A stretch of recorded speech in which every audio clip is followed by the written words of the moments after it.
বাপরে বাপ, ঢাকায়া মানুষের কাছ থেকে শুনতে শুনতে শেষ। খুদের ভাত দিয়ে ভর্তা মজা, ওইটা সেটা। জীবনে প্রথম খুদের ভাত করলাম, শেয়ার করব কেমন হয়েছে। আর এরকম যদি ডালা সাজিয়ে কেউ ভর্তা নিয়ে আসে, বলেন তো কেমন হবে, আর কয় প্লেট ভাত খাওয়া যাবে। আর যারা ডায়েট করে তারা কি বলবেন। আসসালামু আলাইকুম, সবাই কেমন আছেন? আশা করছি সবাই ভালো আছেন। এইদিকে হচ্ছে খুদের ভাত যেহেতু করব, সেই জন্য চাল আর ডাল ধুয়ে নিচ্ছি। ডালের পরিমাণটা কম, ডাল আপনারা স্কিপও করতে পারেন। সাথে করব বাদামের ভর্তা। আর যেহেতু অনেক আইটেমের ভর্তা বলেছি, 8 আইটেম, সেজন্য বেশি করে শুকনো মরিচ ভেজে নিচ্ছি একসাথে। বাট ভাজতে গিয়ে পুড়ে গেছে, তা আবারও করতে হয়েছে। এদিকে হচ্ছে চিংড়ি মাছের ভর্তাটা আমি শুকনো মরিচ দিয়ে করব না, কাঁচা মরিচ দিয়ে করব। সেটাকেও একটু তেলে ভেজে টেজে নিলাম, সাথে একটু পেঁয়াজ দিয়ে দিলাম, ধনে পাতা তো দিতেই হবে। এরপরে হচ্ছে খুদের ভাতের সাথে চ্যাপা না হলে কি চলে বলেন? তো এখানে আমি চ্যাপা শুটকির জন্য সব কিছু রেডি করে নিচ্ছি। আলাদা করে কি রেসিপি দেওয়া লাগবে? কত যে ভর্তা রেসিপি দিচ্ছি।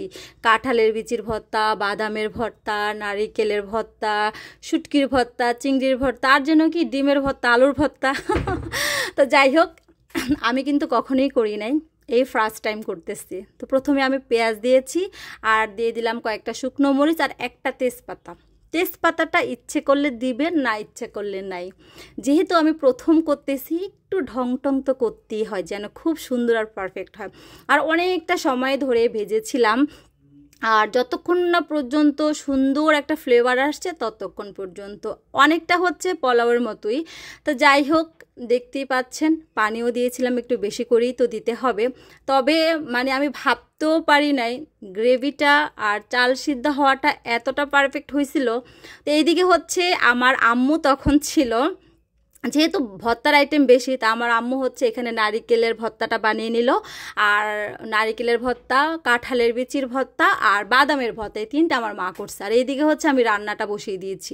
তো এই তো আমি আসলে কি কখনই খুদের ভাতটা আমার খুব কম খাওয়া হয়েছে, বা দেখে গেছে আমাদের এলাকায় খুদের ভাতটা কিন্তু অত বেশি জনপ্রিয় না। ভর্তা তো খাই, কিন্তু ঢাকায় আসার পরে দেখলাম ঢাকায়ারা যে খুদের ভাত আর ভর্তা এই জিনিসটা এত পছন্দ করে। তো যাই হোক, আমার হেল্পিং হ্যান্ড আপাই হচ্ছে খাওয়াটা আমাদেরকে শিখিয়েছে। আপা হচ্ছে প্রথম 2 বার দিয়েছিল, বাসায় কেউ খায় নাই। তো লাস্টের বার যখন দিয়েছিল তখন এত মজা হয়েছিল, তো কেউ খায় না দেখে আপা একটু কম দিয়েছিল। বাট সেই দিন হচ্ছে আপনাদের ভাইয়া আমার বাচ্চারা খেয়ে এত মজা পেয়েছে, সেই থেকে আরেকদিন করছিলাম, সেটা আপা করছিল। আর আজকেরটা আমি করতেছি। আর এদিকে একটু কালাভুনাও নিলাম। আরে খাবো তো খাবো, বাঙালি বলে কথা, একদম পুরো আয়েশ করে না খেলে হয় বলেন তো। তো যাই হোক, এই তো এখন এটাকে আমি দমে দিয়ে দিব। আর চালটা এত সুন্দর হয়েছে।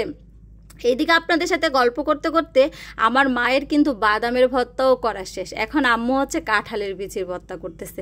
বাদামের ভর্তার জন্য বাদামটাকে আগে একটু টেলে নিয়েছে, এবার শুকনো মরিচ আর হচ্ছে পেঁয়াজ আর লবণ দিয়েই হচ্ছে বাদামের ভর্তাটা। আর এইদিকে হচ্ছে কাঁঠালের বিচির ভর্তা, তো আপনারা তো জানেন আমরা একটু নারিকেল বাটা দেই, তো ভেজে তারপরে নারিকেল বাটাটা দিয়ে দিয়েছি। এবার হচ্ছে আমার আম্মু ওখানে কাজ করতেছে, আর আমিও এদিকে একটু ভর্তা বানাতে চলে আসলাম, আলুর ভর্তা। বাট সেই দিনের আলুর ভর্তাটা নাকি বেশি একটা মজা হয় না। 2 জনের ফিডব্যাক খুব খারাপ ছিল যে আলুর ভর্তাটা বেশি একটা ভালো হয় নাই। তবে আমার বাচ্চা আর হাজব্যান্ড ওরা বলছে ঠিক আছে। তো ডিমের ভর্তাও করে নিলাম। ডিমের ভর্তাটা কিন্তু অনেক মজা হয়েছে, সবাই অনেক পছন্দ করছে। খুদের ভাতের সাথে কিন্তু আবার আপনার কালিজিরার ভর্তাটাও খুব যায়, বাট আমার বাসায় না কালিজিরার ভর্তাটা ছিল না। আর ডিমের ভর্তাটা দেখেই বোঝা যাচ্ছে সেই ইয়াম্মি ইয়াম্মি হয়েছে। আসলে ভিডিওটা আমার এত আগের করা ছিল, এডিট করার কষ্টে আমি ভিডিওটা আপলোডই করিনি। তো আমার মায়ের কিন্তু 3 আইটেমের ভর্তা বানানো শেষ। এবার হচ্ছে বাকি 3 আইটেমের দায়িত্ব দেওয়া হয়েছে আমার আপাকে। তা আপা এখানে হচ্ছে মরিচের ভর্তা করতেছে। যে মরিচগুলো একটু পুড়ে পুড়ে গেছে, তো সেগুলোকে ফেলে দিবে। তো সেগুলোকে হচ্ছে আপা বেশি করে রসুন, পেঁয়াজ, ধনে পাতা একদম বেশি করে দিয়ে করছে। মরিচের ভর্তাটা অন্যরকম একটা ফ্লেভার আসছিল। আর এদিকে হচ্ছে আপা এবার চিংড়ি মাছের ভর্তাটাও বেটে নিচ্ছে, কারণ এগুলো তো সব আমি রেডি করেই দিয়েছিলাম। আপা জাস্ট শিলপাটা বাটতেছিল। বাট বিশ্বাস করবেন না যে আপু তুমি কি দাঁড়িয়েছিলা, আমি আমার জায়গা থেকে কাজ, আমার আম্মা, আমার আপা, মানে ভর্তা খাওয়া যে ভাই এত প্যারা আর এত কষ্ট, মানে আমাদের কাজ করতে করতে আর হান্ডি পাতিল হইতে হইতে শেষ। আর এদিকে হচ্ছে আপা চ্যাপা শুটকির ভর্তাটাও বেটে নিয়েছে। আলহামদুলিল্লাহ ভর্তাটা যেরকম লাল টকটকে হয়েছে আর খেতেও মজা হয়েছে। তো এই ভর্তাগুলো হচ্ছে 2-1 দিন রেখেও খাওয়া যাবে, বাট দেখা গেছে ওই ভর্তাগুলো নারিকেলের ভর্তা, বাদামের ভর্তা, কাঁঠালের বিচির ভর্তা এগুলো কিন্তু বেশি রাখা যাবে না। তো এই তো ডালা সাজিয়ে পরিবেশন করলাম। কারা কারা খাবেন চলে আসেন। আর ডায়েট কি করব বলেন তো, এরকম যদি খাবার হয় ডায়েট করা যায় বলেন তো দেখি, কাল থেকে শুরু করব। তো কেমন লাগলো?